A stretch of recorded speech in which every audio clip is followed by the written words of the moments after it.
All right, so here's the drill with the Postal 500. This is a Chevy S10, and they're getting ready to decommission all these trucks. They've been building these things since the 80s, and essentially this is a Chevy S10 with an Iron Duke, presumably an automatic transmission. But aside from that, this is the most ideal chassis that hot rodders and rat rodders can get their hands on to build a custom. Also, look at these bumpers, man. This thing is asking to be turned into a bumper car series. You gonna tell me that we shouldn't take 500 of these and make a bumper car series, a race series, as a tribute to the US postal worker, the delivery guys who work through the sleet and the snow and haul the mail, the real badasses who just trudge through the slush? Now here's the kicker.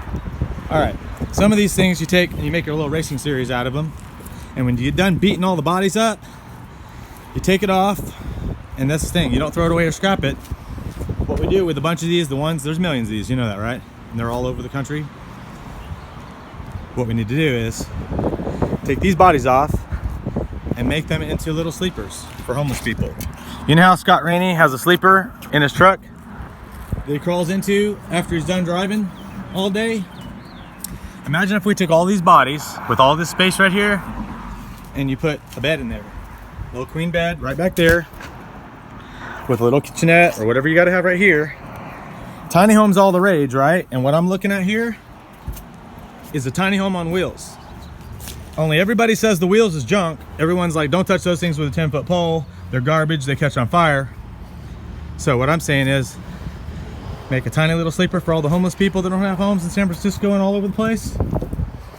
And take all these things right here, the bottom part, and every guy in the country can get any old body off of any old 50s or 60s or 30s or 40s or 70s or any car that they like, bolt it right down on this thing, and you have a rat rod or a hot rod.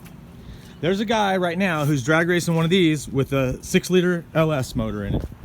He's got a 6-liter LS bolted to a 4L80 or something that will bolt right to an S10, right? You know, you can just take that and bolt it right here. You can take that body off, give it to a homeless guy, take anything that you like, your old cousins, uncles, 49, blah, whatever, and just pull it right down on there. You guys might have to shorten the length of the frame a little bit, but you can just set it right down there. This is S10 stuff, man. You know that? It's all S10 stuff. You have an S10. You take all the steering column gear and everything, you can move it to the other side, or you can keep it here and have a right-hand drive. You could even have a right-hand drive, 1937, whatever, and tell me that's not steampunk. You know, watch that Jude Law movie with the Captain whatever in the Age of Tomorrow. We can all be driving around cars built from the 30s, 40s, and 50s using this running gear. And if you want to put an LS motor with a 4L80, just drop it in. And all these things right here become the homeless sleepers. And the squirrels are happy, and everybody else is happy too.